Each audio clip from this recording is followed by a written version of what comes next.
discuss sects and cults, or more broadly, we had discussed the classification of religions into four types, namely church, denomination, sects, and cults. While churches and denominations are typically more conventional, well-established, old and large-scale religions, sects and cults are in contrast relatively newer and relatively smaller religions. Churches enjoy a near monopoly in a society and are closely enmeshed with other important social structures, most particularly the state. Denominations exist in a situation of religious plurality and therefore do not have a similar kind of a monopoly over the religious truth, nor do they enjoy a strong and intimate relationship with other social structures, including the state. Denominations, since they exist in a situation of religious pluralism, they are more accommodating and accepting of multiplicity of religious viewpoints, while churches try to preserve their monopoly and tend to be somewhat more against, right? More vehemently against any opposing viewpoints. Now, sects and cults are relatively smaller and newer religions. Sects typically arise protesting against some aspects of a parent religion, while cults are almost completely new religions, at least in a particular social context. Sects demand a lot of commitment from their members, and being a member of a sect is often the most defining characteristic of the life. It is a very central part of the life of its members. Cults, in contrast, typically have customers rather than members, and the individuals who are members, or customers, they enjoy a very loose relationship with the cult, and it is not a very important element or the central element of their lives. Then we had discussed how sects either may institutionalize, or they may die out, or they may get converted into denominations if they are able to gather a following. Then sects and cults are often regarded as somewhat deviant religions, while churches and denominations are mainstream and respectable ones. Sects and churches, they somewhat claim a monopoly over the religious truth and deny that other paths can also, or other religious faiths, other faiths can also kind of offer the truth. In contrast, denominations and cults are more accepting of, or acknowledge that other faiths can also, be legitimate ways of reaching the religious truth. Then we had discussed what? Let me just, in case you don't have it, you can make a kind of a diagram. Okay, this kind of is given by Roy Wallace. He classifies, it's a very handy and helps us remember significantly about the four types. Respectable and deviant. Religions can be classified as such. Then here you have uniquely legitimate and pluralistically legitimate. Pluralistically legitimate. So you please help me fill this quadrant. Okay, in these four quadrants you will have church, sect, denomination, and cult. Okay, respectable means these are mainstream and generally considered as established, mainstream, somewhat conservative religions. Deviant means these do not enjoy massive popularity, do not have, are not the normal religious belief system in the society. Uniquely legitimate means that particular religion claims that it is the sole path. It is the sole correct religion or path. Pluralistically legitimate means that religion acknowledges that other faiths can also kind of lead one to the religious truth. Okay, so what would come here? In the first quadrant, which is both respectable and uniquely legitimate.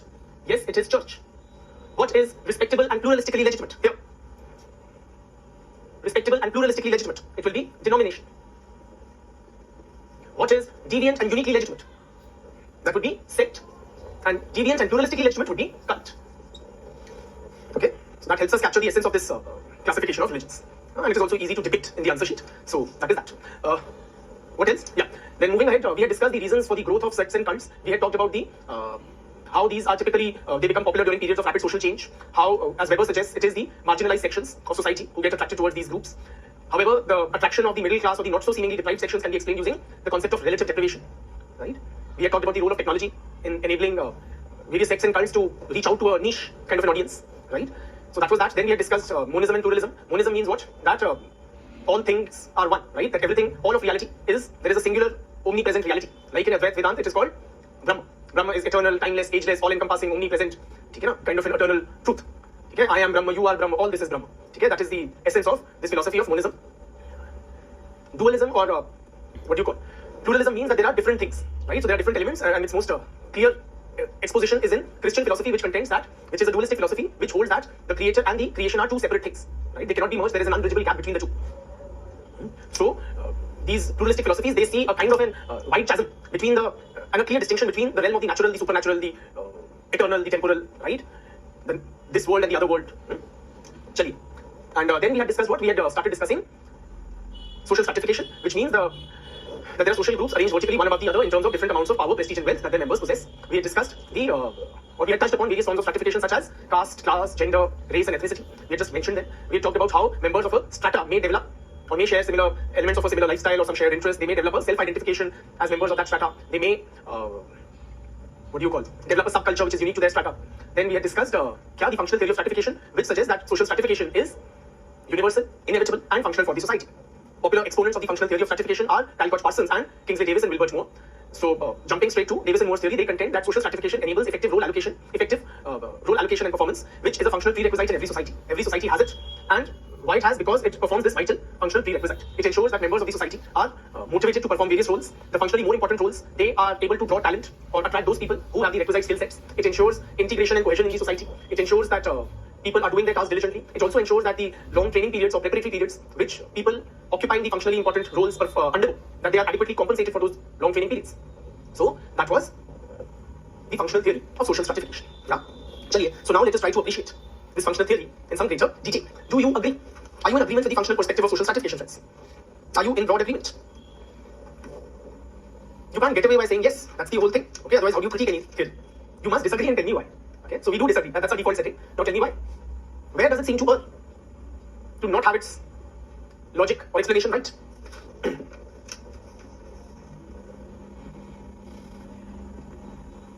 So one of you is suggesting that all tasks should be seen as equal. It's not about shoulds, but are they equal? That's the whole point. Practically speaking, are they equal? So why are functionalists wrong if they say that some roles are more important than others? It tries to justify inequality in society, but then they are taking a very detached and practical view. How is that a criticism? It ignores conflict. This theory won't let this privilege to get better. Ill effects of stratification ignored. Very true. What ill effects? We cannot measure the importance of each work. Overexploitation. Does not explain caste. Yes, just think about it. Does this theory adequately or correctly explain caste-based stratification or caste as a system of stratification? Very important point. Ignores dysfunctional aspects. It justifies social inequality as natural. Limits stratification, limits the opportunities of the underprivileged. Absolutely. Parsons presumes a society-wide consensus, which may not exist. So true. It justifies poverty. It legitimizes exploitation of the underprivileged. It explains achieved stratification and not ascribed stratification. Very true. Right? So you guys have become sociologists, it would seem. You have such a nazariya or lenses to kind of critically view this otherwise seemingly reasonably convincing theory of stratification. Social rewards may be distributed unjustly. Absolutely. So thank you for your inputs. Now let me take over from here. Otherwise I'll be made redundant. Right? So let us now try to critically analyze the functional theory of social stratification. Andre Bete, okay. What he suggests that, see, effectively, these functional theories suggesting what? That people are naturally unequal in terms of their talents, abilities, and this. So therefore, they are unequally rewarded by the society in terms of their differential contribution. This is what, in essence, the functional theory is suggesting. Andre Bete argues that in nature, people are not unequal. People are different from each other. Nature has not made us high or low. It has simply made us different from each other. Just bear me out on this. Different people becoming unequal. That is a cultural process. Or that is something which is done by the society. For example, friends, nature may have made someone taller than the other. Say you are taller than me. Which of us is superior? How does height, a greater height? Now, one may argue that the taller person is superior to the shorter person in terms of height. But whether a greater height is a desirable characteristic to have, that is determined by who? Nature nowhere says that tallness is preferable to shortness. So if we are arranging people in a vertical hierarchical fashion in terms of their height, okay, so those who have height of 190 centimeter are above 175 centimeter, are above 165 centimeter, and so on. Nature has simply made people of different heights. If we are suggesting that those who are taller are somewhat superior than those who are of less height, that is a cultural determination, or that is being done by the society. So a particular characteristic may carry desirable connotations in one cultural context, undesirable in another. For example, the elderly or old age. By nature, some people at a particular point of time are older than others. So there are people who are 70 years old, there are people who are 60 years old, there are people who are 40 years old, there are people in any society at any point of time, 10 years old or 30 years old. And then there are those who are 10 years old. How do you arrange them hierarchically? So, in Indian society, imagine Indian society, who would have the greatest respect, say in the household, within the household, if you have people of varying ages, who would have the most respect in a typical Indian household? It would be the 70-year-old person. Why? Because in Indian culture, we respect old age, associating it with wisdom, experience, and basically positive connotations. In American culture, who would be more respected? Not the 70, 60-year-old people. Why? Because it is a youth-centric culture. Old age, now it is a productivity, it is a materialistic culture. So old age, once one retires, it is considered as an unproductive period, that you are not materially productive. So it would rather give greater this thing to those in the productive age bracket. So because Indian culture is different from American culture. In America, old people would be considered as somewhat a social burden, unproductive, past their prime, So they're just consuming societal resources rather than being economically productive. nature has made some people fairer than others. Regarding the height example, just to this thing, if these persons, okay, of 180 centimeter height, say in our cultural context, 170 centimeter, 165 centimeter, okay, and whatever, 160 centimeter, 190 centimeter, they are there, okay. Now, if these persons are females, who would be considered as more desirable or superior?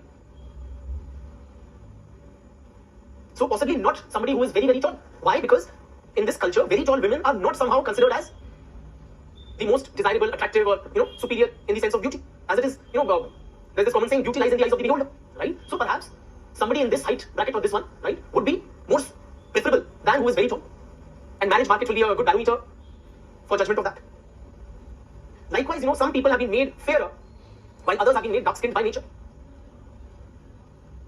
In many cultures, including ours, very importantly in American culture, fairness is preferred over darker skin tone. So fair people rank superior to those who are darker skinned. In American society, which is a racist society, right, those who are fair skinned are considered as superior to those who are dark skinned. So the social movement of the blacks during the mid-20th century, earlier the black skin color in America was associated with ugliness. It was socially undesirable. So the black movement, they tried to reposition the social connotations of black skin color with slogans like black is beautiful. So there was, with limited success, a transformation of the social, the way society assessed black skin color. Right? In our society, do we have this? Mind you, in Indian society, more people are relatively dark-skinned than fair-skinned, if you talk in numerical terms. So you absolutely do, particularly when it comes to assessing women's beauty. In large parts of the country, fair skin is associated with beauty, which is reflected in the thriving fairness creams market in India. There was this recent controversy regarding the name change of a popular fairness cream. Why? It equated fairness with loveliness.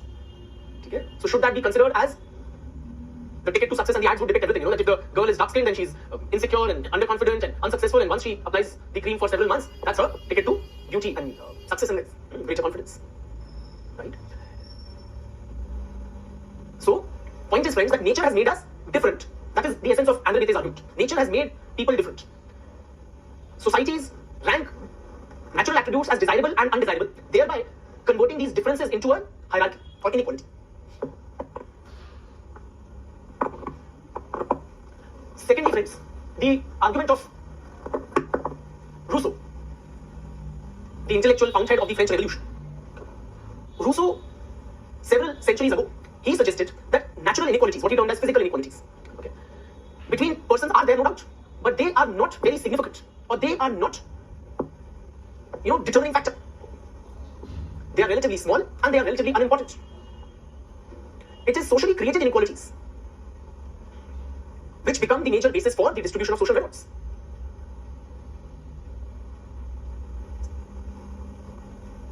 So, even if we accept the functionalist argument that some people are quote-unquote superior than others, say in terms of intelligence or in terms of physical strength or beauty, whatever endowed by nature, can we draw a direct link of the, between the natural hierarchy or inequality and the social hierarchy? In other words, can we say those who have greater intellect, acumen, natural talents or beauty, etc., strengths, they are richer, more powerful, or rank superior in terms of power, the three P's, prestige and paisa in society?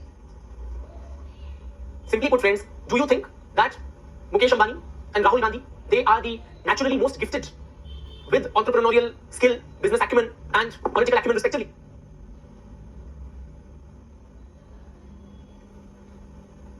Can you identify people with political acumen superior to Rahul Gandhi within the Congress party?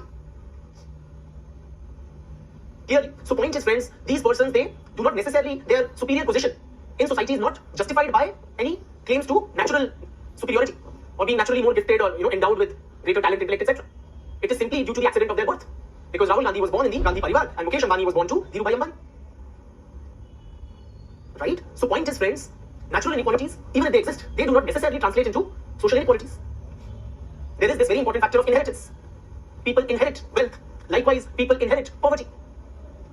So for all you know, there may be hundreds or thousands of poor persons with a lot of entrepreneurial skill, knack, ability, everything, whatever it takes to run a big business, than possibly Mukesh Ambani or surely Anil Ambani. But they were simply not lucky enough to be born in the Ambani family. Right? So, one cannot say. Also, friends, please appreciate, the functional theory does not seem to explain, as one of you rightly suggested, stratification systems based on ascribed status, like caste or race. In the caste systems, Brahmins rank superior to the Kshatriyas, to the Vaishyas, to the Shudras. So is it anybody's case that all Brahmins are born superior to all members of the other castes? Clearly, that argument would be absurd in today's times. Right? Even the most hardcore, conservative, traditional Brahmins won't make that claim. So no matter how much of an idiot you are, you will rank superior in the caste hierarchy if you're born a Brahmin. And no matter how intelligent you are, how much intellectually gifted you are, or how much educated you are, you will rank lower in the caste hierarchy if you belong to another caste. Right? So that is that. Okay. Another critique, as some of you rightly suggested, that it ignores the exploitation and oppression. That is a result of the stratification system. It seems to be, the functional theory seems to be somewhat of a academic legitimization of the claims made by the, those who belong to the upper strata in any society. So this is also what? One second. So it is simply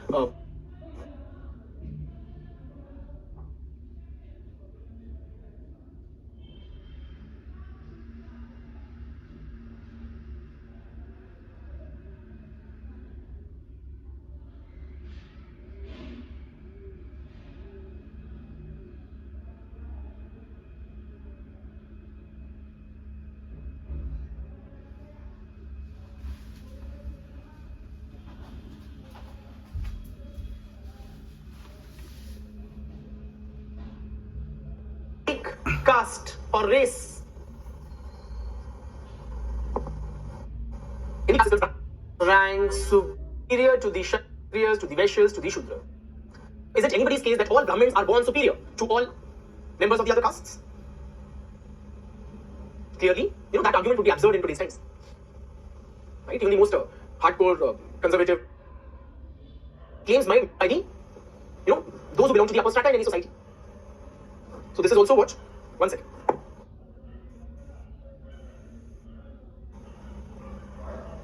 Okay. So it is basically a very conservative viewpoint. It is, which legitimizes the inequalities in society and therefore tends to preserve the status quo. It is status quoist. By rationalizing or explaining away social inequalities as desirable, as inevitable, it tends to discourage any attempts to alter the situation or create a more egalitarian society. Also, it seems to be the viewpoint of which sections, the dominant or the exploited? Of course, the dominant sections.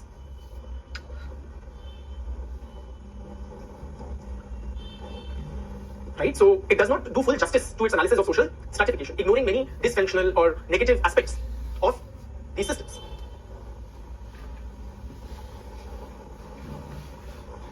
Also appreciate, now let us also try to evaluate the functionalist claim that it is universal. Is social stratification universal? What is your assessment? The functionalists surely seem to think so. Davis and Moore categorically state so, that it is present in every society. Or can you think of exceptions? Alright, so now let us evaluate the claim that the kibbutz, the Israeli kibbutz, is egalitarian. Now the Israeli kibbutz, have I mentioned elsewhere in any of the past lectures about the system? Yes, so very briefly, just in case. So kibbutz mean, there are like, these are very small, cohesive, conservative kind of communities, Jewish communities comprising say 600 to 1,000 to 3,000, 5,000 people, right? And their economy is typically, agriculture, small, windmill farms, etc., right? Or such small kind of activities. They also tend to be, trying to be autonomous or independent of the outside world as such. Then, how these communities, the economic activities organized, let us try to appreciate in the context of stratification. Now, the notion of private property does not exist in the kibbutz. There's no notion of private property. All members of the community, they work or they expend labor, they do labor for the whole of the community, not for personal aggrandizement or, to hoard and collect private property, but they work for the whole of the community. And it is the community which meets the needs of the various members of the kibbutz. So everybody is safe, fed, clothed, whatever requirements are there of the community, of the individual members, they are met by the community. So in that sense, the kibbutz seems to be organized along Marxist lines when it comes to the division of labor and the economy. Okay? So can there be inequality in such a system? Can a person be richer than the other? So people are not richer or poorer in the kibbutz. Okay? People are not richer since there is no notion of private property. None is richer than the other. All the needs of various members are met, the material needs, by the members of the community itself. Yet, stratification, Eva Rosenfeld, she conducted a study of the kibbutz and found that despite no differences in the material conditions, stratification did exist even in the kibbutz. Why? Appreciate the society was divided into two clear strata. Okay, one were the rank and file people who were to do the tasks or work, kind of slug it out in the fields, in the agricultural fields. And then there was this strata comprising of managers and administrators, those who would direct the other people to do their work. The managers and administrators, they enjoyed not greater wealth, but greater power and prestige. They enjoyed authority over the other members of the kingdoms.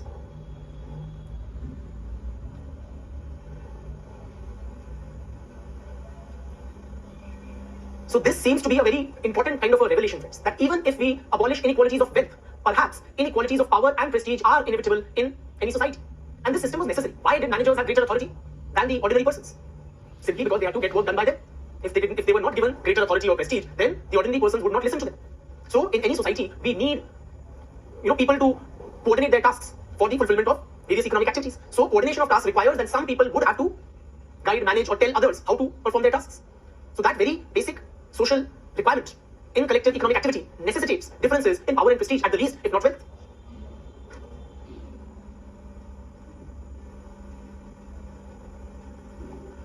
So the functionalist claim seems to have been substantiated, upheld, okay, rather than being debunked by Rosenfeld's study of the kingdoms.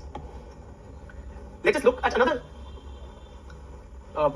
societies which have attempted to move towards establishing an egalitarian social order, namely the Eastern Bloc countries during the Cold War period. Yes, this is not a criticism. Just to clarify, a critique means an overall assessment of the functional theory. So these studies show that the functionalists are right, or seem to be right, when they claim that social stratification is universal. Now, the Eastern Bloc countries, which had kind of designed their socio-economic organization along the Marxist lines, in the Eastern Bloc countries, following Marxist principles, did there exist inequality? You bet there was, and there was significant social inequality. Numerous studies have revealed. Frank Parkin found that there are clearly 4 identifiable distinctive strata in the Eastern Bloc countries.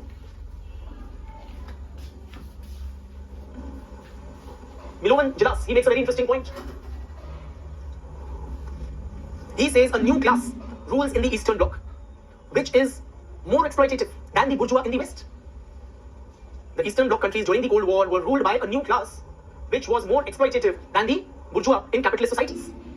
Who was this new class? Please appreciate, this new class was those who controlled the party structure, the ruling party, those who enjoyed positions of power in the ruling party, the Communist Party. Right? They enjoyed near total power. Because in these communist societies or socialist societies, it was the government which also controlled the economy, the education, media, everything. So their power was unrivaled and unchecked. In contrast, the power of the rulers in the Western Bloc, in the capitalist countries, there were countervailing forces like opposition parties and independent media, the economic stakeholders, civil society organizations. So power was relatively more distributed in the Western capitalist bloc, but in the Eastern Bloc it was greatly concentrated in this party structure. So those who enjoyed the top positions in the ruling party, they enjoyed economic power, political power, everything. Communication channels they controlled. So they were more totalitarian and more exploitative and oppressive than the bourgeois in the West. So clearly, friends, inequalities have been found to exist in the Eastern Bloc as well. So perhaps the functionalist claim that inequality is inevitable is, or seems to have not been contradicted.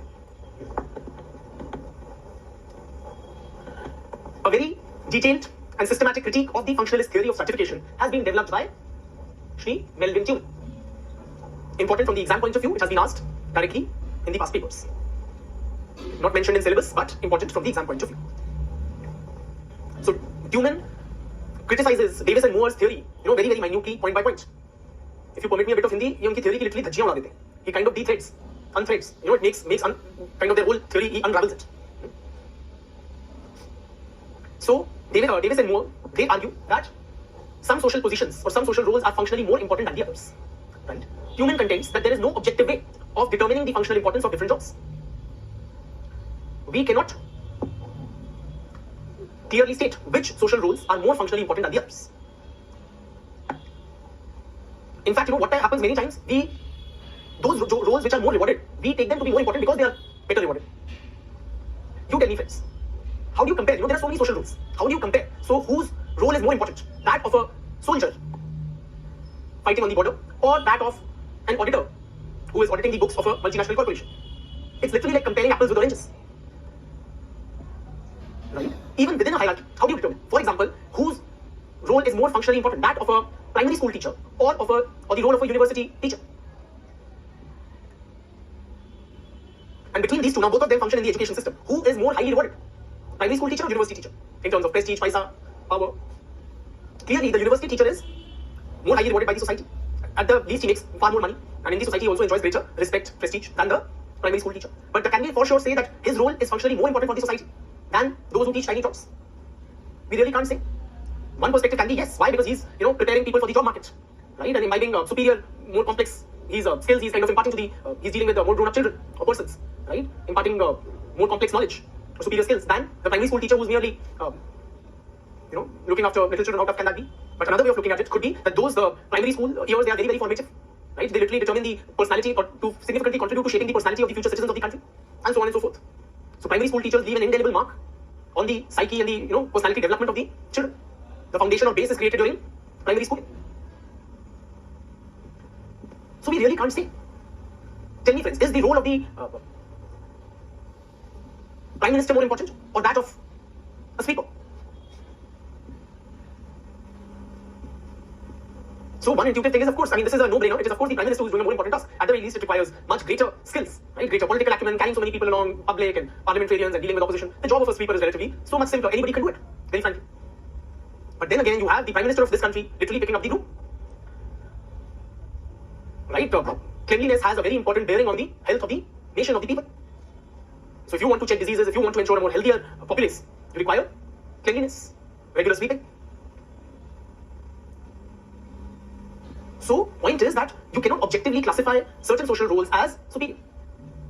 Or, as sorry, not superior, that would be an inappropriate term, as functionally more important than others. Okay? Secondly, Davis and Moore claim that now there are certain jobs which are more important, and we need to attract the best people for these jobs, right? So there are only a few people in the society who have the talent, the capacity, the ability, the skills, who can perform these important jobs. So to attract them, we need to attach high rewards to these important jobs. But there is no proof that those skill sets which are required to perform these jobs are limited. So Melvin Tubin argues that the talent pool in the society may actually be much wider than what is being presumed by the functional theory. Tell me, friends, every year about 100 odd IAS will be selected, 100 to 100 odd. So are we suggesting that only 100 to 200 people out of this billion strong population have the administrative ability or acumen or skill? Only 100 to 200 people out of this billion plus have the requisite ability? Possibly no. Possibly there are tens of thousands, if not lakhs of people who have the requisite skills. Now, if there are so many people, then even attaching relatively lower rewards will suffice. Why should those positions or those functionally important roles be showered with so high rewards? So, in a nutshell, the talent pool in the society may be wider than what is presumed by Davis and Moore. Thereby, the high rewards cannot be rationalized or explained on that basis. Another thing Davis and Moore claim, that these guys are making a sacrifice of income. Those who are occupying these big positions or these important positions, they typically undergo long periods of training, preparation, etc. And to compensate for that, we need to attach high rewards. Tubin suggests that why should this period of training or preparation be looked at as a sacrifice? Is it necessarily a sacrifice? It has its own rewards. You guys are preparing or going to prepare for the civil services for several years, right? 1 year, 2 years, 3 years, during which you will be incurring a loss of income. But then again, should it be evaluated or seen as only a loss of income? No. There are many advantages of being in this preparatory training stage compared to your school college mates who are earning. Okay, let's compare to them that they are earning and you are not earning. So Davis and Moore claim because you are not earning, we need to compensate you. So that if you are starting to earn 3 years later, then we need to give you more money, power, prestige to compensate you for that 3 year period. But are there any advantages that you have over those people who are in jobs? Many of you have quit jobs and started preparing. Do you feel any difference in the quality of your life as a student, as an aspirant compared to as a working professional? So what are those advantages? Tell me. You don't have to deal with office politics at the very least. You don't have work pressures, right? So your boss is not literally after your life that have you achieved today's target or the week's target. You have greater time for self-contemplation. You are exposed to so much new knowledge and information. You can also customize your daily routine. Yes or no? When you are going to office, you have to get up at 6 a.m. and be seated by 9 a.m. But now you are studying late at night and getting up. You have more free time also on your hands, arguably, if you want. Your horizons are expanding as you are being exposed to such new ways of looking at the world. So point is, friends, it's a lifestyle choice that you have made. The society need not necessarily compensate you, right? You are also enjoying all these advantages. So it should not be seen only as a loss of income for which the society needs to compensate.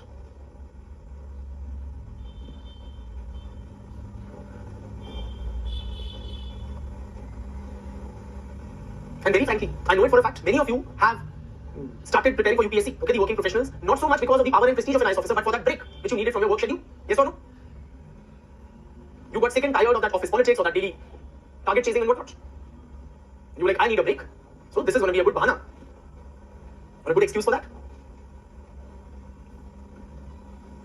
In a nutshell, friends, Tuman suggests that the long periods of training, which Davis and Moore suggest need to be compensated for, okay, for the important positions, they should not be seen only as a sacrifice of income or a loss of income.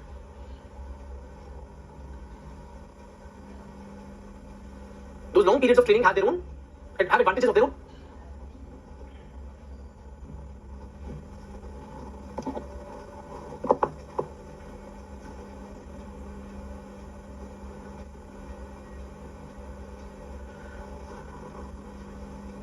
Tuman says even if it is seen as a loss of income, okay, which needs to be compensated for. Even if you see these longer training periods as a loss of income, which needs to be compensated for, please appreciate how much money have you lost. Let us say you were making about 50,000 to 1 lakh a month. Let's say your salary was 50,000. You put in 3 years in IS preparation. That amounts to how much? 50,000 into 12 into 3, which is like 6 lakhs a year, 18 lakhs in 3 years is your loss of income, right? In 3 years of longer preparation period. Tuman suggests that any loss of income which has been incurred, okay, like doctors also, they put in very long years of education, right, than the graduates in other streams. Now this loss of income which has been incurred, that can be made good by attaching high rewards during the first few years of the career. The loss of potential income incurred during longer preparation periods for the functionally more important tasks, it can be made good or compensated for within a few years of beginning one's career. But the high rewards which are attached to these positions, do they last for a few years? Those remain associated throughout the career. Doctors also, they are very, very well respected in the society, okay, and they are materially also well compensated. They make good money. Functionalists like Davis and Moore would justify, since doctors are putting in so much more, years of study during that period they could have earned. It's their loss of income which the society needs to make good. Otherwise, why will anybody want to become a doctor? Tuman suggests that whatever loss of income can give them greater prestige, power, or prestige and paisa for say 3 years, 5 years. Then how? Point is that these loss of income criteria does not justify high rewards throughout life.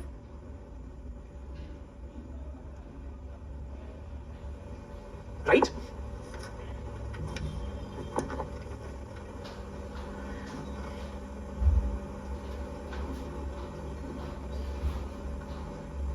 Davis and Moore, they suggest that this stratification system serves as a mechanism for integration and motivation. That it serves to select the most talented or most skilled for the more important jobs. Does it really do so? Tuman argues that the stratification system prevents the selection of the most skilled or the most capable. Simply because of stratification system, those in the lower strata do not have equal opportunity to strive for the functionally more important roles.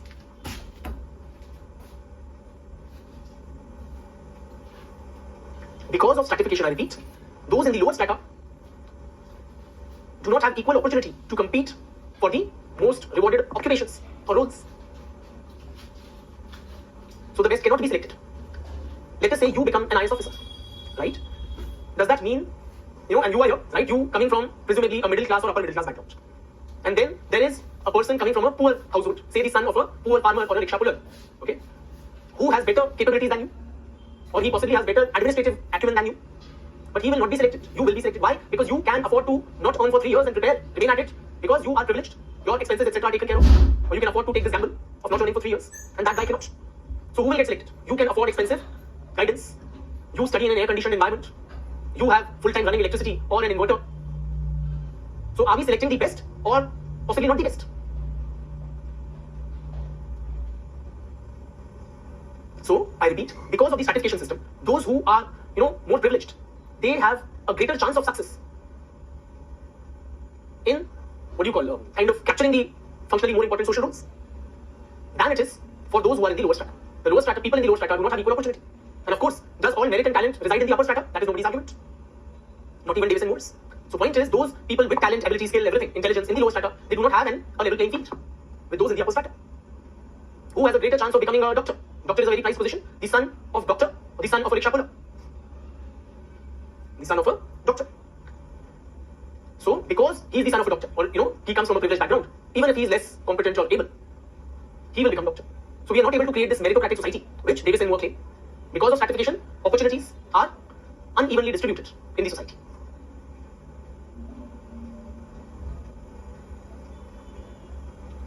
So it does not help us to select the best.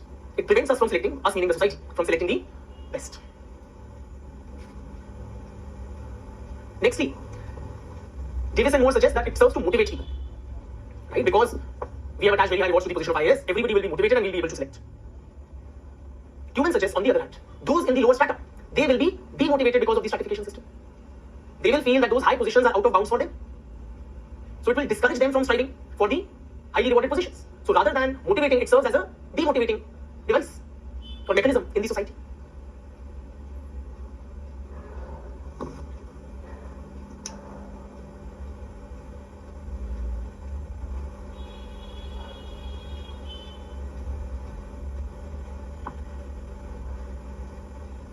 Davis and Moore suggest that it serves as a mechanism to ensure integration. That it kind of all people will have faith in the system and it helps to integrate and better coordinate various tasks.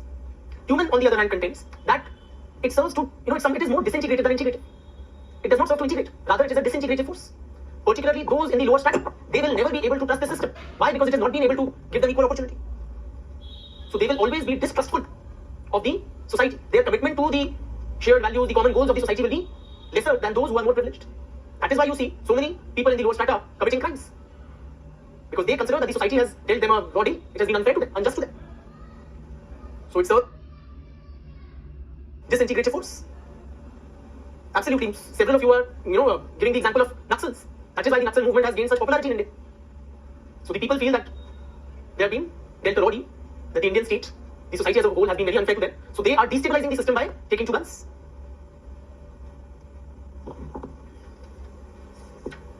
Okay? So stratification, because of stratification, the lower strata will be always suspicious of the prevailing arrangements.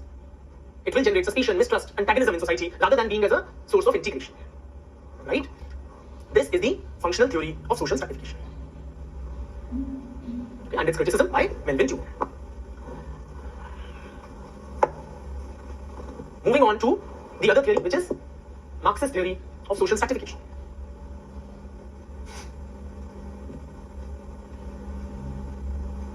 Now this theory, friends, we have already discussed at great length. The whole theory of Marxism is a theory of social stratification, right? Because except for the first stage of primitive communism, all subsequent stages are stratified societies.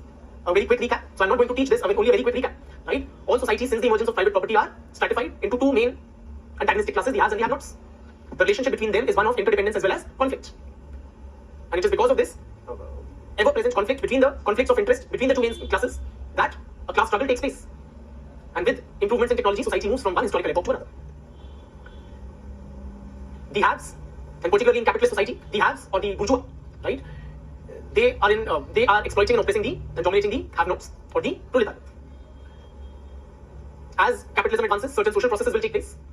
Namely, the petty bourgeois will sink into the proletariat. There will be a pauperization of the working class, or the rich-poor income gap will widen. There will be greater concentration of wealth. More workers will get accumulated in bigger factories. The small businesses will shut down due to competition from big business. Right? Eventually, the society will be divided into clearly two antagonistic camps: us and them, or the proletariat, the numerical majority, and the numerical minority, the ruling capitalists. So then, true class consciousness will dawn, or will replace false class consciousness. The working class will acknowledge that they all belong together, that their class interests are the same, that they have common class enemies, which are the capitalists, and they will take collective action to overthrow the class enemy, which is the bourgeois. Then the dictatorship of the proletariat will be established, which will ensure smooth transition to the final stage of communism, which will be Ramaraj, okay? Or which will be an egalitarian society. This is Marxist theory of social stratification. Okay? So there will be no competing classes or antagonistic classes. It will be a classless society, and history will come to an end. Okay? And with that, let's take a break, after which we begin afresh. Afresh meaning move to the next theory. So you can simply make a star here and say refer to the notes in Marx's theory. Okay, there we have explained everything. You need not write all this again, right? You already have it in your notes.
Thank you.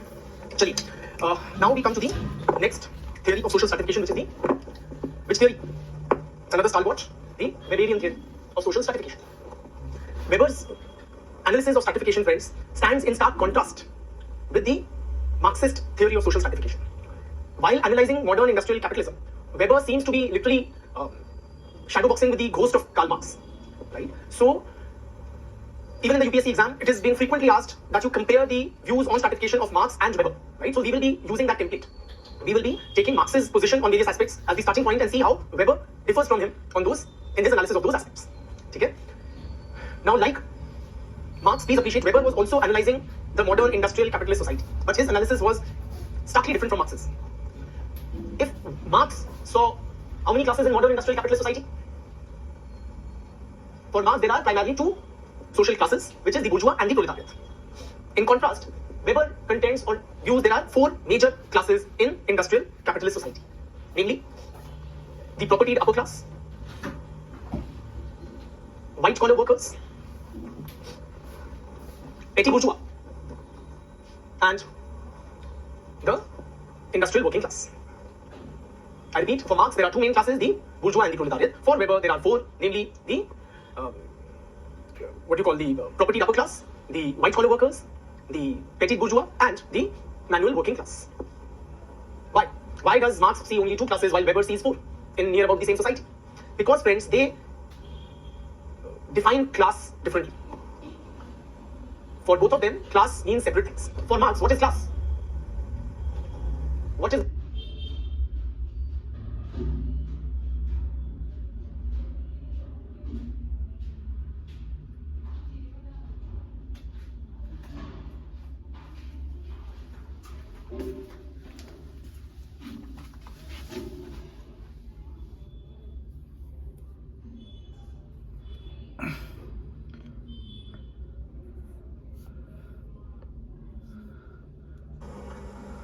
For both of them, class means separate things. For Marx, what is class?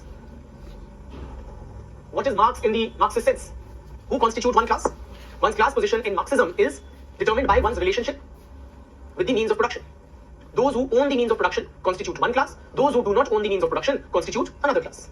In capitalist society, those who own the means of production are the bourgeois. Those who do not own the means of production and they have to sell their labor in the labor market are the proletariat.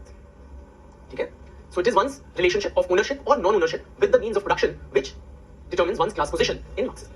In other words, those who share the same relationship with the means of production constitute a class. So you can either own or not own. Those who own capital are capitalists. Those who do not own capital are working class. This is how Marx sees it. Weber sees class in a slightly different way. For Weber, class refers to those who share similar market situation.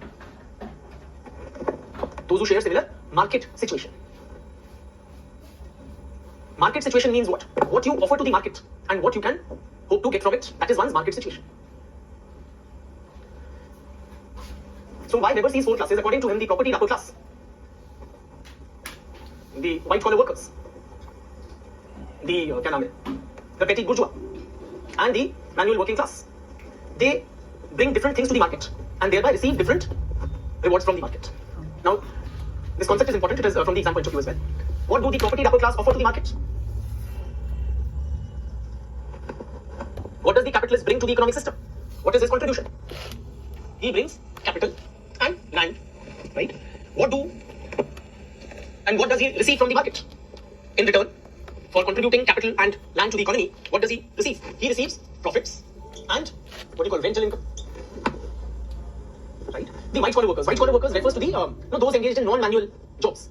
Many of us would be white collar workers like doctors, engineers, teachers, managers. Okay, manual workers are considered as blue collar in the sense because in olden times the dress on the shop floor, on the factory shop floor was blue. So the workers, the manual working class, they used to wear a blue dress, so they were considered as blue collar. While those in managerial or superior positions, they used to wear white shirts, right? So they are considered as white collar. Basically, what we term as middle class occupations: lawyer, engineer, doctor, manager, etc. What do white collar workers bring to the market? What do they offer? Yes, so they offer to the economy. They contribute to the economy in terms of their professional expertise and education. What do they receive? They receive a salary. When we say salary, please appreciate salary is different from profits or rental income in terms of the quantum simply. Okay, what kind of money is this guy taking? See, How much money does a capitalist make? A capitalist would make, say, in tens of lakhs or crores, in the Indian context. What does the white collar worker, the manager, the engineer make? He would make somewhere around, say, in the Indian context, 40,000-50,000 bucks to a lakh odd bucks per month. The petty bourgeois, what does he bring to the markets of the economy?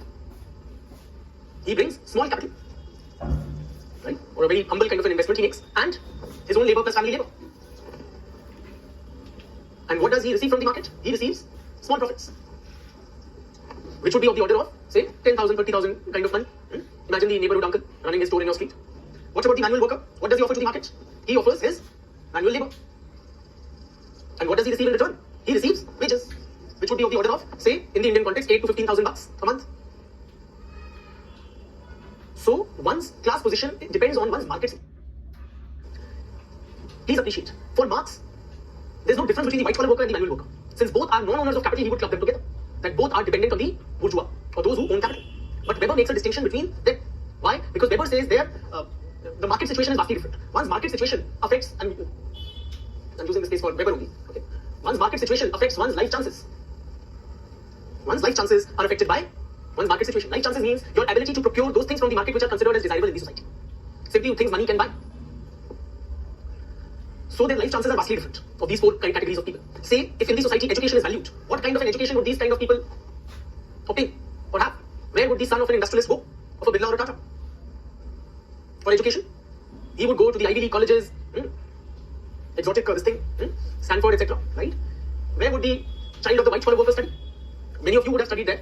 Sons of managers, engineers, and daughters of managers, engineers, doctors, etc. You would go to a DPS, absolutely, right? Or the best of the city schools which are on offer, right? Where would the son of the petty bourgeois study? The child of the petty bourgeois, relatively more modest kind of a school, right? Whatever his pocket permits, and where will this guy's child study? That of the manual worker in government schools or charitable schools, right? Possibly in Hindi medium. What about housing? So society values good housing. What kind of this thing would these guys live in? Right? So very lavish bungalows like Antilla, right? That monstrosity, near palatial kind of a property. What about this guy, the white collar worker? He would also have a condominium in Gurgaon in one of those high rises, right? One of the DLF fancy flats. What about the petty bourgeois? He would be possibly living out of his ancestral, humble abode in a crowded neighborhood. And what about this guy? He would be living in shanties and slums or chawls in urban areas.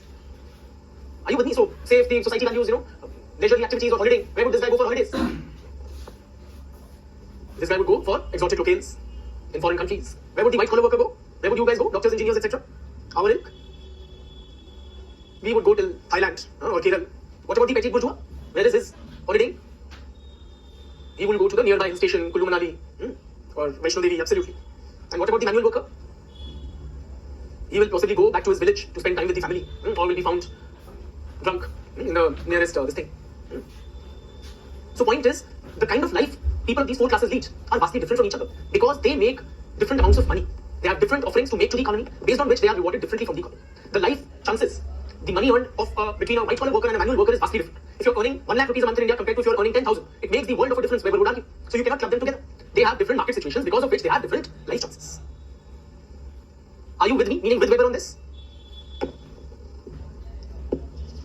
Marx's model is very simplistic. He says if you don't own capital, if you don't have big money, if you can't run an industry, the doctor engineer is as good as a daily wage laborer.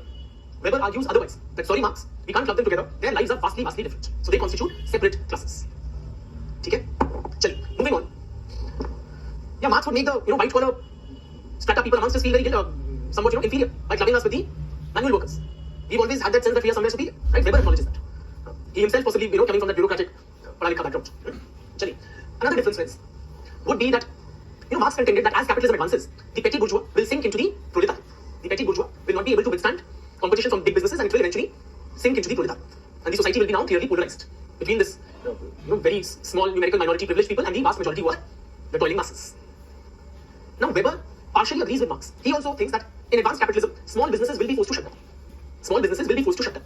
There he is one with Marx. But tell me friends, what happens when small businesses shut down? You may have seen around you shutting down. So when your uncle's business is not doing well, simply unable to, so what does his son do? Does he become a manual worker? Where does he go? Where does he go? When small businesses shut down, those of the subsequent generations, they join the ranks of the white collar workers. So your uncle's son, who's, if uncle's business starts failing, he would get a degree in engineering or doctorate or whatever and become a white collar professional. In other words, friends, for Marx, the middle class, that cushion of the middle class, which was there in early capitalism, will eventually get wiped off and the society will be divided into these two opposite camps. The very rich and the toiling masses. In contrast, Weber sees that with capitalism advancing, the middle class will expand. Middle class expands rather than shrinking.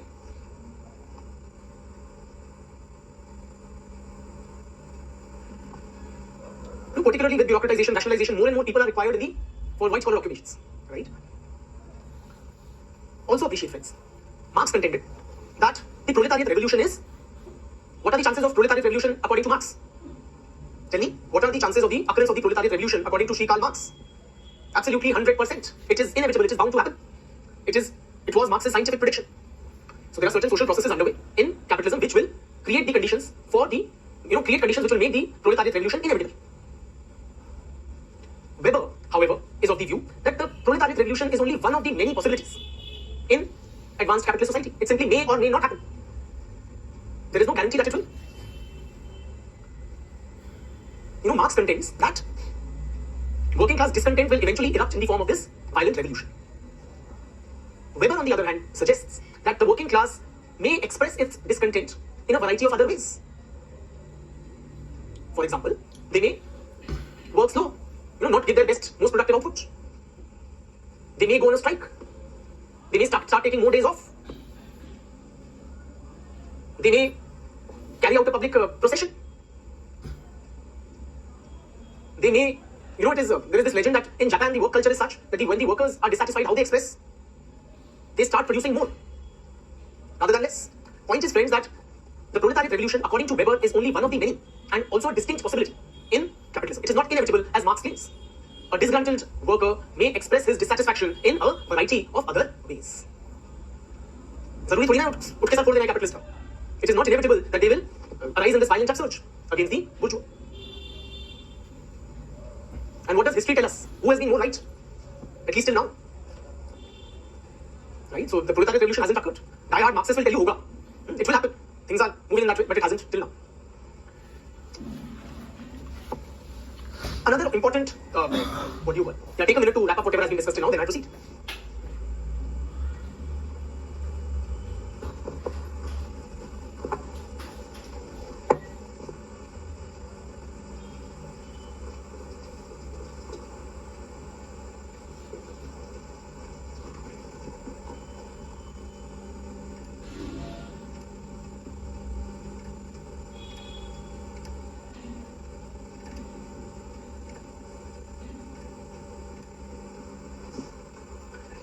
Another important difference, friends, according to Marx, what is the source of political power or political action? Politics belongs to the realm of the superstructure. Those who dominate in the economy, the political system, they also control the political system, right? In other words, in Marxism, political power stems from economic power. The bourgeois, who are the dominant class in the economy, in a capitalist economy, they are also the ruling class. And then when the working class, they are kind of, the true class consciousness is generated among the working class, they will also take collective political action to capture power. And they will kind of eliminate the class enemy and capture state apparatus to ensure its this thing. So basically the capitalist class, they have shared shared economic interests or class interests, because of which their political action would be, or political agenda would be of one type, and the working class, once it attains true class consciousness, of another type. Right? Weber, however, suggests that Marx's whole Marxian analysis of politics is based on class as the relevant social category. Those who belong to one class, they will try to have certain benefits or class interests being served by the political system, and so for the other. Weber, on the other hand, suggests that apart from classes, which are groupings based on economic criteria, there are other important groupings in society. Particularly, he introduces the concept of status groups, which Marx almost completely ignores in his analysis. What is a status group, friends? Now, this portion that I'm discussing is important from the exam point of view. It has been asked distinctly in the previous years in sociology paper. What is a status group? Status group is a group of people who share similar status situation. These are all Weberian terms. So it is advisable that you use them in your answer. Those who share a similar status situation constitute a status group. Just like those who share a similar market situation, they constitute a class. Those who share a similar status situation, they constitute a status group. It means what? See, basically, there are three elements in which people can differ or stratification can arise, namely wealth, power, and prestige. Marx gives importance to only differences in wealth or class differences. Weber acknowledges that wealth differences are important, but also important are differences in prestige. So status groups, if classes operate in the house of money, classes operate in the house of money, status groups operate in the house of honor. House of honor. So those who enjoy similar amounts of social honor or prestige, they constitute a status group. A classic example of a status group is, as according to Weber himself, is castes in traditional Indian society. A caste is a status group. When we give this hierarchy of Brahmins and Kshatriya castes and Vaishya castes and Shudra castes, so Brahmins enjoy what more than the Kshatriya? They enjoy greater honor, respect or prestige in a caste-ridden society. So those who share similar amounts of social honor or prestige constitute a status group.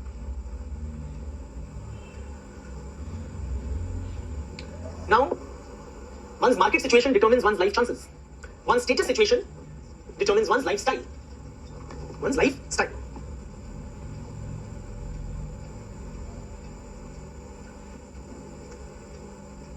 Simply, friends, if in traditional Indian society there is a poor Brahmin and a rich Vaishya caste businessman, who enjoys greater honor in society? Who enjoys greater honor? The poor Brahmin or the wealthy, this thing, Vaishya caste person? It is the poor Brahmin. So the Vaishya caste person will bow down at the feet of the Brahmin and not vice versa. So clearly there is a class hierarchy and there is a separate honor hierarchy. The two are not the same. Right? So your market situation determines what you can buy, but one's status situation determines the kind of lifestyle one leads. Lifestyle includes such things, as which are culturally determined, like food habits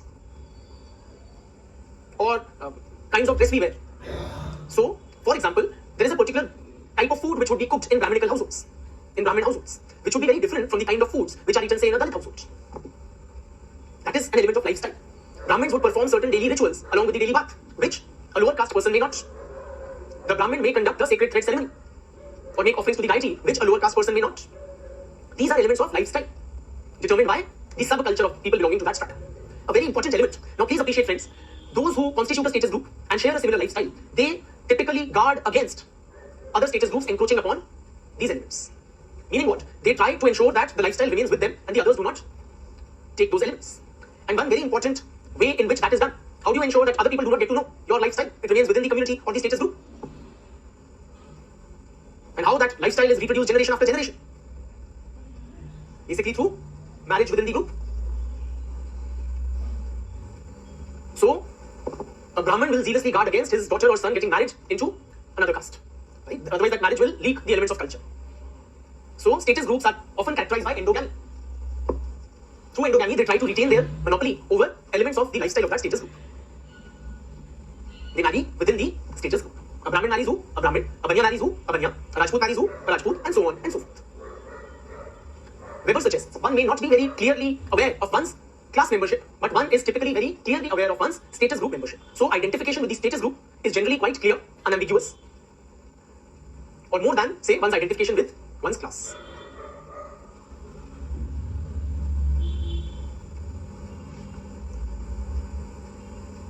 Are there status groups in the West also? Say in India we have discussed. Yes, so racial groups can be considered as status groups in Western society. So even if you are a Barack Obama, you are married to a black woman, Michelle Obama. Right? So this is about status groups. Now this aspect that society is also divided into status groups is, or the importance of differences in social prestige, honor or status is completely ignored by Marx. Weber talks about a third grouping known as party. So you have class, status groups and party. Party is what? Basically, when a group of people come together to secure power, that is known as party. When a group of people come together to secure social power, it is known as a party. If classes operate in the house of money, status groups in the house of honor, parties operate in the house of power.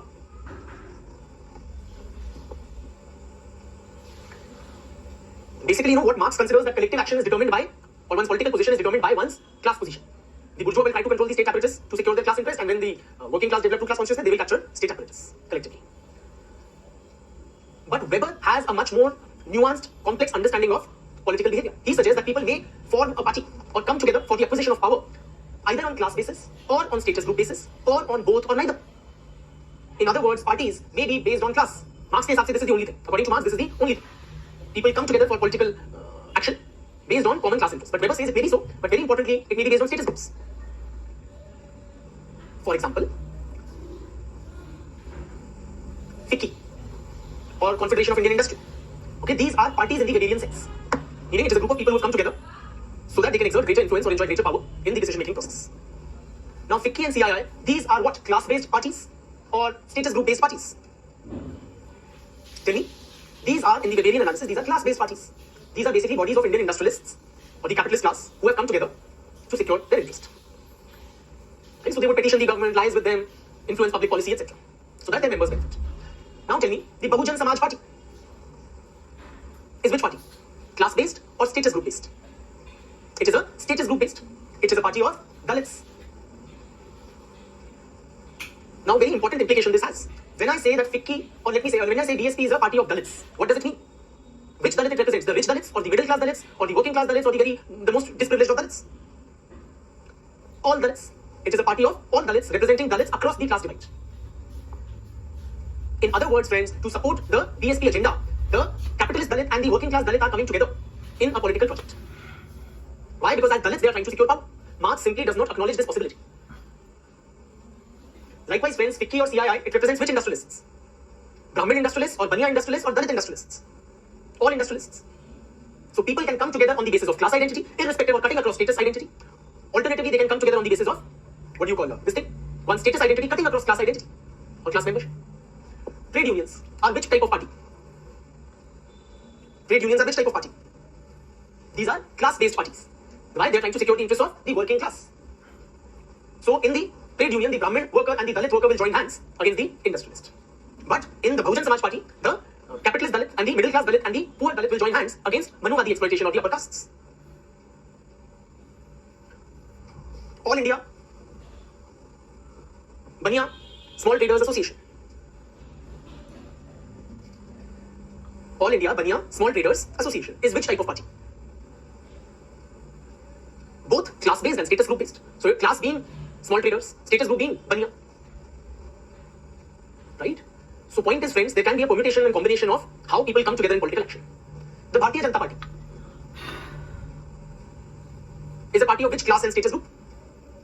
Cutting across. So parties, national parties like the Indian National Congress or the Bharatiya Janata Party, they claim to represent all castes and communities, all classes.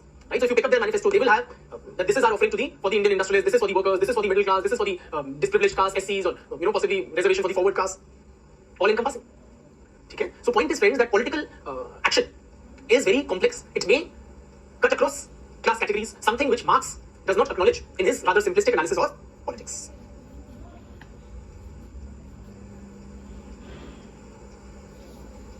Please appreciate when the rich Dalit and the poor Dalit come together to support the DSP. One's class identity is diluted or less important than one's status group identity. Something Marx would not kind of factor in his analysis.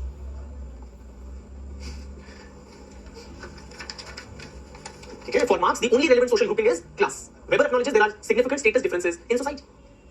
One question, friends. Tell me, does honor follow money?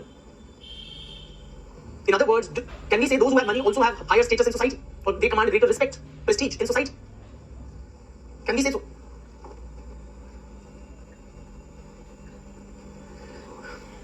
So how Weber sees this relationship, the two cannot be equated. Definitely the two cannot be equated. In other words, those who have more money do not necessarily also have more respect in the society.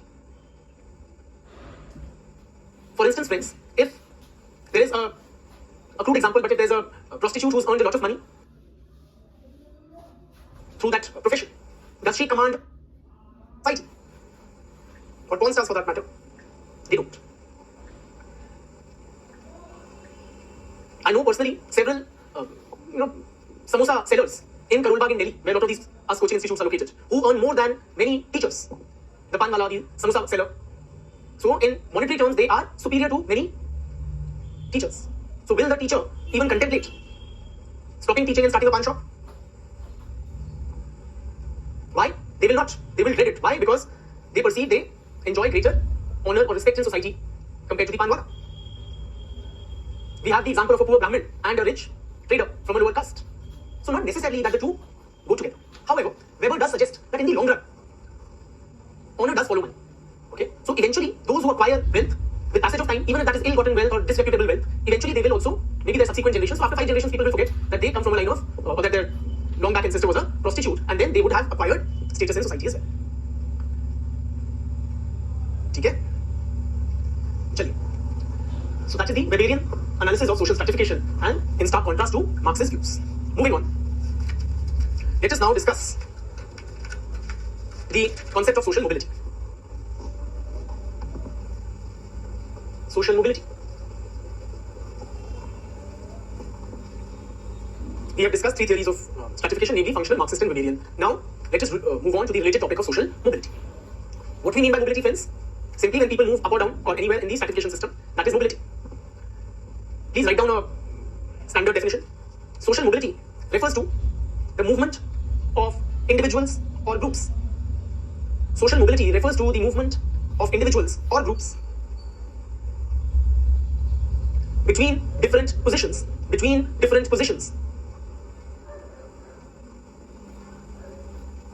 the system of social stratification. In any society. I repeat, social mobility refers to the movement of individuals or groups between different positions within the system of social stratification in any society. For example, if I'm born in a poor household and then I acquire middle class position, then that is what? Social mobility. I was born poor and I become middle class, right? Based on whether they permit social mobility or not, societies can be classified into 2 types. Open and, tell me quickly, I know I've tested your patience. Closed, very intelligent. Open societies are what? Those which permit social mobility. These are basic terminologies, okay? Perhaps very self-explanatory, but still, I must do my task, my job. Those which permit social mobility are called open social systems or open societies. Those which do not permit social mobility are termed as closed societies. Can you give me an example of a closed society? A closed system of stratification? Caste society. In caste society, can an individual change his social position? Now, I am Banya by caste. If I acquire a lot of knowledge, can I become Brahmin? If I start teaching, can I become Brahmin? No matter what I do, I cannot become a Brahmin. I have been born in a particular caste, and so with every other person in caste society, and I will be dying as a member of the same caste. This is clearly a closed social system. Can you give me an example of an open social system? Class society, or class as a stratification system in modern industrial society. So even if you are born in a poor family, you can, through the dint of hard work, education, etc., society provides various mechanisms, you can rise to a higher position. So, in open societies, one's social status is achieved, while in closed, it is determined at birth or is ascribed. Social mobility, friends, may be of 2 types. Vertical and horizontal. What do you mean by vertical social mobility? People moving up or down in the hierarchical scale. Simply, if I come from poverty and become middle class, that is vertical mobility. What is horizontal social mobility? Moving from one social position to another, nearly at the same level. That would be horizontal social mobility. For example, if I am a landless labourer in the village and I come to the city and I become a brick kiln worker. That would be, so I have changed my social position, but it has not been up or down. That is horizontal social mobility. Which is more important for us to analyze sociologically, vertical or horizontal? Which are we interested in? For societies, policymakers. Clearly vertical, this is asli social mobility, this is fuzzy, very frankly, this is mobility only in name, right? It is vertical social mobility which mainly interests social scientists and policymakers. Vertical social mobility may also be classified as, or into 2 types, namely upward and quickly. If you want the class to end, you have to support me. Okay? Very good. Downward. I don't know where you've acquired all these insights. So, upward social mobility means what? When a person moves from a lower strata to a higher strata. That is upward social mobility. For example, if I'm born in middle class and I become upper class, that is upward social mobility. Downward mobility is what? When a person moves from a higher social strata to a lower one. For example, if I was born rich and I slide down to middle class status or I become poor, that would be downward social mobility. You tell me practical examples from our society. What has happened to Narendra Modi? He is an example of which type of mobility? Upward social mobility, right? From a chaiwala to a Pradhan Mantri. What about Anil Ambani? That's an example of, you don't use these names in your answer sheets, for God's sake. Okay, so we don't make it about persons that's taking from an academic perspective, but it helps us to relate, understand the concepts. Okay, so you can note them down in your notes if you want to, but not mention in your answer sheets. That would be an example of downward social mobility. Now, friends, as sociologists, as social scientists, policymakers, they are interested more in what? Upward or downward social mobility? What do we try to ensure? Upward social mobility. Why not downward? Because, frankly, wealth has an element of stickiness. So those who become rich, they tend to be able to maintain that rather than sliding downwards, even if, they don't have a lot of skill, enterprise, or whatever it takes. Okay? The society is more concerned about creating equal opportunity for those in lower positions to climb up. Okay? In other words, that there should be a fair degree of, or fair opportunities for upward social mobility. And that is what individuals would also strive for. What are you striving for as you prepare for this very difficult examination? Right? Of course, we are all striving for upward social mobility. Mobility can also be classified as into two other types: intergenerational and intragenerational. Meaning what? Simply intragenerational, as the term suggests, when mobility takes place within one generation. So say at the start of my career, if I was earning 10,000 rupees and at the end of it I end up earning 5 crore rupees. That is intragenerational mobility. Intergenerational means across generations, in which basically there would be a comparison of the occupations or the class position of fathers with their sons. So if my father was earning 10,000 rupees but I am earning 5 lakh rupees, that is intergenerational mobility. Right? Here you compare the social positions of fathers and sons. Here you do so, you compare the class position of an individual at 2 points of time in his career. Which of these is more important for us to study as sociologists, as social scientists or policymakers? Which of the two are we more interested in? Intra or inter? Most of you have got it incorrect. It is intergenerational mobility that most societies focus on. Societies, public policy, etc. Why? Please appreciate, intergenerational mobility is that much more difficult to obtain, and it is also rare. It is very rare that if I'm earning say 10,000 bucks at the start of my career and I end up earning 5 CR later. But if I come from a humble background and despite that I'm able to make it big, that is kind of signal enough of a merit-based social order. Okay? So most policies, research, recommendations on enhancing social mobility tend to focus on intergenerational mobility. That simply those who are born in poverty should not be confined to that. This thing. Clear? Now,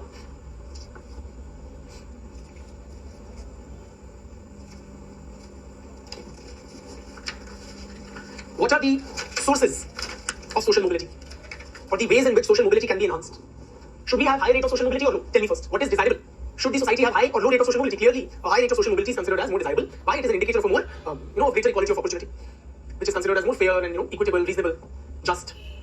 So, how do you ensure a higher rate of social mobility? You become a policymaker. You become an IAS officer. What do you do? What policy recommendations would you make? Or if you become the prime minister, what changes can you foster? Can you bring about which foster a higher rate of social mobility? Okay. So, what are the sources of social mobility? All of you are emphasizing, and rightly so, on the role of the education system. Absolutely. So, through an education system which is accessible and open to all, education is considered as one of the most potent tools of enhancing social mobility. Why? It can provide equal opportunity to all members of the society and helps in the selection of the people based on their ability or merit. It could be through affirmative action or policies like reservation in the Indian context. So those who have been historically disprivileged, like the scheduled castes, the scheduled tribes, the OBCs, they are provided some sort of enabling mechanism to ensure that they are also able to participate in the economy, in the education system, job market. It could be through skill development programs. It could be through providing, say, scholarships, free ships to those coming from disadvantaged backgrounds. Also appreciate, friends, ensuring a high rate of economic growth also creates greater opportunities for social mobility. If the economy does not grow, then people or opportunities will remain limited. When the economy is growing at a faster rate, newer job opportunities, categories will be created, and people will have the possibility of, obtaining them. Also appreciate, friends, as the capitalist economy advances, the structure of the economy undergoes a change. Okay? As capitalism advances, now in its early stages, capitalist stratification system looks like this. So you have a small ruling class or privileged, then you have a middle class, and then you have a substantial working class. As capitalism advances, what happens? The stratification system becomes more like this. In other words, you continue to have a small privileged, but then you have a smaller working class population and more people in the white collar occupations or the middle class. Simply as capitalism advances, you need more managers, engineers, doctors, people with education in middle class occupations. So that itself creates opportunities for social mobility, right? And also appreciate, there is also a difference in the fertility rate of different social classes. Simply who has a higher fertility rate, the middle class or the lower class? Who births more children? The working class have a higher fertility rate than the middle class, right? So now their children, the middle class children will occupy these many jobs, but who will occupy these other jobs? It will be children of those who are in the working class. In other words, friends, the occupational structure changes as capitalism advances. There are more middle class occupations requiring education and expertise, professional expertise, than manual working positions. Coupled with the differences in fertility rate of the middle and working class, those born in working class households get an opportunity to rise up and occupy middle class positions.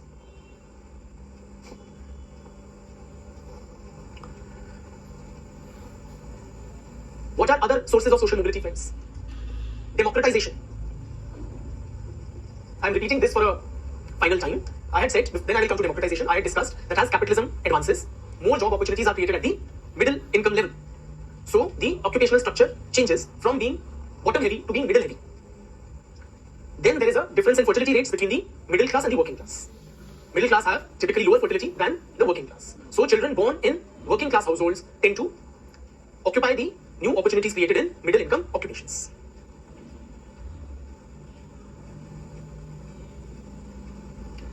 Then democratization, friends, also creates a more greater equality of opportunity.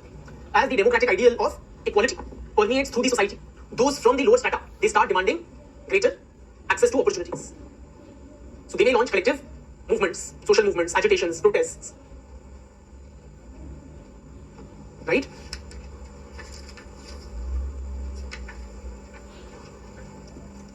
Chaliye, with that, we call it a day and then we continue in the next lecture.